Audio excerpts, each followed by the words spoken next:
Why don't you give me a sign? Like the sea that leaves a trail along that shore. It's not your problem, it's mine. Everybody thinks that I'm okay. Sometimes I think I am too. I'm on the outside looking in. I'm waiting for the shockwaves to begin. Oh, won't you let me hold you for one time? Just a rainy day in a London cafe, a London cafe. So give me one last serenade. Say to me or swear at me till the night turns into day. And it was a shame when daylight faded, because we didn't notice at all. I'm here on a serious mission. Optimus Prime tasked me with training the next generation. Twitch and Thrash are two totally new Transformers born on Earth. You're part of the Film Me Now, too. They need a crash course on Transformer life. Hello, I'm Sophia Jessica, and welcome to the Fan Carpet. Okay, cool. Hi, I'm Ant Ward, executive producer on Transformers Earthspark. I'm Dale Malinowski. I'm the co-executive producer and writer on Transformers Earthspark. Sydney Mikayla playing Robbie Malta. Danny Pudi playing Bumblebee. Alan Tudyk playing Optimus Prime. I was a big fan. I remember when the Transformers came on the scene back in the 80s, and I was a huge fan as a kid, and remember going with all of my neighborhood buddies to see the movie, the animated movie when it came out. And then, of course, the movies. They were great. I got to be in one, so that was fun. Get to see it. Yes, I saw it up close. Look. It was cool. It was really cool. Just because it's a big movie and they let you do things on big movies where they're like go to NASA and go hang out by the space shuttle. JPL and such stuff? Is JPL the one in Florida? That's Cape Canaveral. That's NASA. That's the one you went to? That's the one I went to. Wow. Oh my gosh. Yeah, it was really cool. They let you do all kinds of stuff.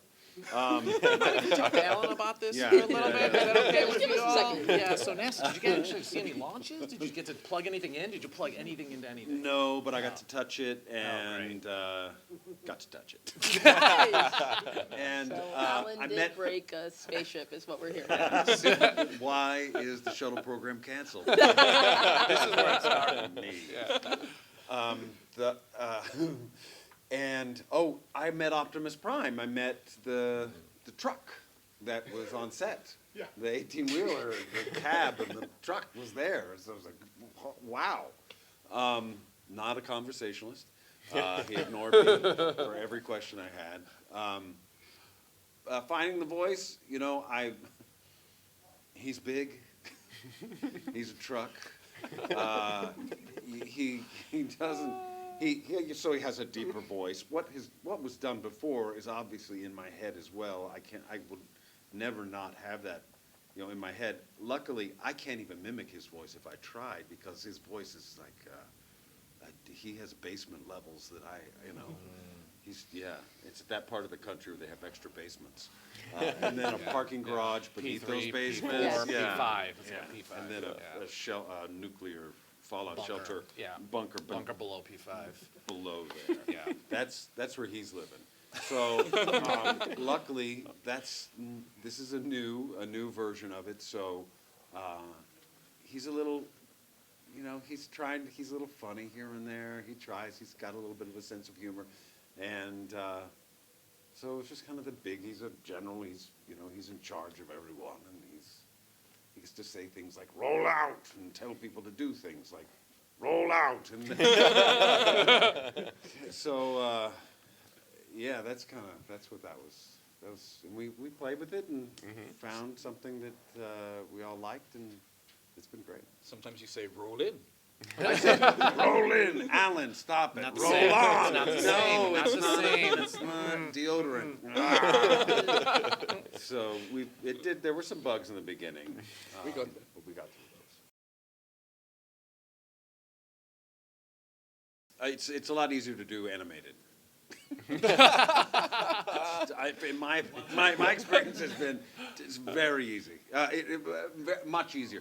Like you can be at home with your family, your friends, Yeah. your loved ones. You can eat the food you like at the place that you go to, and then go spend 4 hours, doing maybe two episodes. Yeah.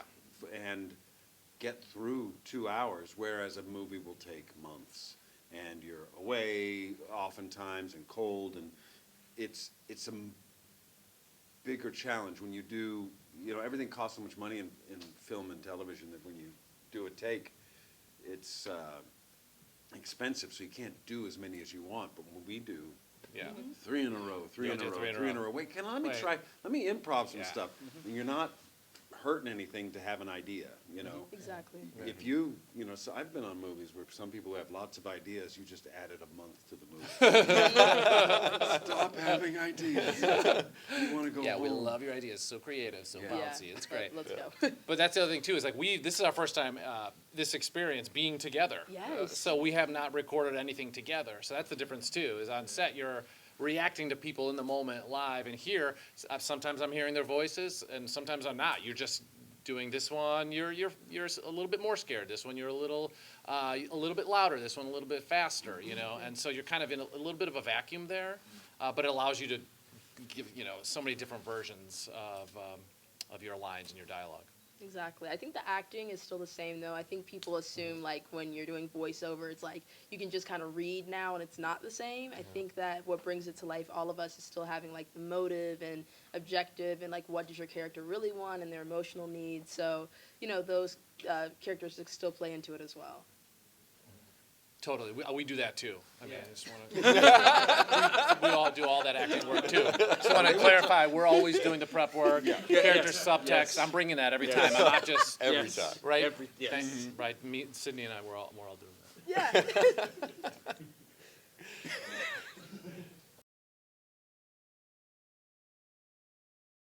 Yes, it's tremendously exciting to play such an iconic character. A character that I myself connected to as a child. My brother and I used to play with the toys and bash them together, sometimes throw them at each other, and that was exciting, and it was a way for us to express our relationship. It was a healthy way to communicate. But it was also a fun place to imagine, create, and go dive into these amazing worlds, right? And Transformers gave us that opportunity to dive into this world. And so when this came about, I was just really excited because it was a chance to, in some ways go back, revisit my childhood. But this is a new version of it, a new take. And so I was relieved when I came in, and we also workshopped the voice a little bit. And, I had some ideas in my mind for how Bumblebee might be in this new version. Maybe I'm buzzing after every line. That didn't play. We ended up just going with my natural voice, and I think that probably was for the best. Yeah, for we lost a everyone. week, though. So that's where there was too many ideas. Again, it was very creative. Yeah. Love it. Great. Fantastic. But geez. But it's really exciting. It's nice to bring this new generation. I have kids now, and I'm excited to kind of bring this version of Transformers to them and to play such a character that I love so much. Well, watching the Transformers, movies, that's really how I came into the Transformers, franchise. And something I notice in the big movies is that there's always kind of a teen that feels left out, that feels that they don't really belong. And so they're brought into this world with the help of the Transformers. And so even though there's going to be a new iteration of that, I feel like it's still that same idea. Robbie does not really feel welcome into this new town. He doesn't really want to be there. And so he gets to meet these Earthborn Transformers, and he gets this feeling of belonging and a sense of purpose. So I'm really excited for everyone to see that character arc. I don't know. I don't know if anybody has these here. I think. Yeah. It's really cool. I can't wait for you to see it. The show's about them. The show's about the family. That is the cool thing, is that in this version, it is sort of this new version, this extension, this new chapter, where it becomes through their eyes and through their eyes, and that's kind of a nice way to kind of enter this world. That's a good question. I know, that's a really good question. That's a thinker, right? man. there. I definitely did not think of Yeah. doing Optimus Prime ever in my life. It was not something I saw on, my bingo card. You have a bingo card? I do, of things just like to do. checklists? Yes. Like, oh. It's pretty sparse. I never thought I'd have the opportunity to write Optimus Prime. I remember writing the characters Optimus Prime and Bumblebee for the first time and seeing that in Final Draft. I just kind of got shivers. How did this happen? Where am I? Yeah, it is strange. It's an odd thing. Growing up a fan, it was a dream, and it's strange to pause and think about because there's a lot of work to be done. So I can't pause and think about it too long, but it's always a thrill. But that is an interesting thing to think about kids today or this generation, what the shows that they're watching, and thinking about maybe they're going to voice that next generation of it. And I think it's really cool. It's a nice surprise for me to be able to go back to my childhood in some ways, but in a fresh way, and also be re-inspired by that, connect with it, and it just makes it really joyful. I think all of us, came into it with like some, we all had a different entry point into the Transformers, universe, but all of us came in it, I think, as fans, so that's like a fun thing to jump into something as fans already, and I think that's a unique thing. It's really cool. It is. When I auditioned, they actually told me I was auditioning for Hometown Heroes. I didn't even know what that was. Yeah, they remember. So I remember getting it. I was like, oh, cool. And they told me it was actually Transformers. And I was like, whoa, that completely changes things. So, like you say, you never really know when it's going to happen. But I think it's really cool that a new generation can be inspired. And the hope is that, there can just be new iterations forever. This doesn't really have to be something that goes away, and now different generations can connect over the same thing, which is really amazing. That was in the 80s. I was same time frame, playing with the toys with my brother. The 2007 Transformers movie, watching with my dad, that's really how we bonded, so hopefully we can bond over this as well, such a full circle moment. In the early 90s for me, playing with the toys with my two brothers, Kyle and Jake, and then Beast Wars was the newest series that was airing at the time, so we were watching that weekly as well. And I'm all G1. Oh, G1. G1, all G1. G1 all day. OG1. G1 all day. All G1. We don't have a jazz in this one, do we? That was my favorite from the old G1.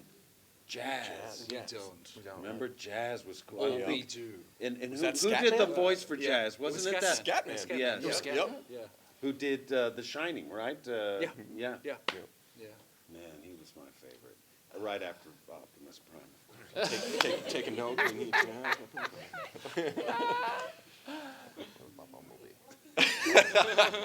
Right. Very.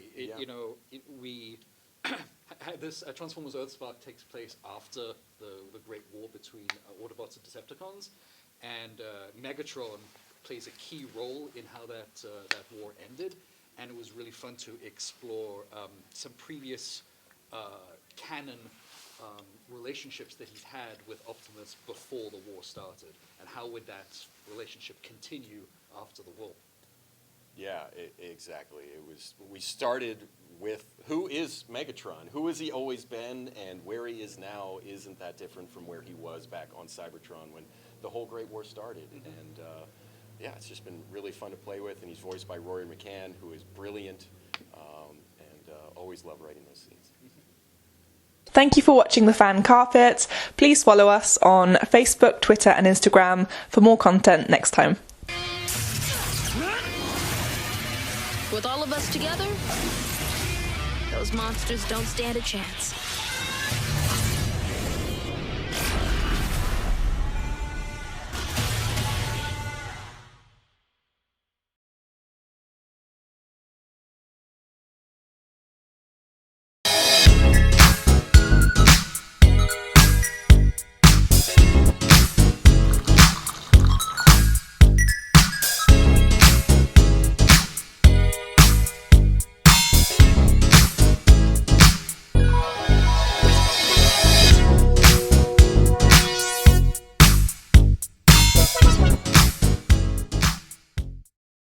I'm here on the largest of the Balearic Islands, Mallorca, with the turquoise waters of the Mediterranean Sea, beautiful mountainous landscape, the thriving city of Palma, quaint little market towns, a growing number of luxury hotels.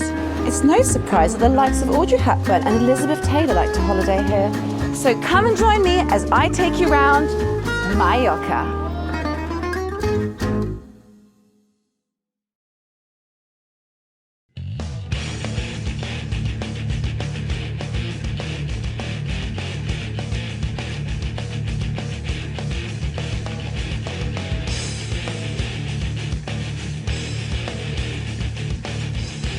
Thank you for watching The Fan Carpet. If you like this video, be sure to click that thumbs up button at the bottom of your screen.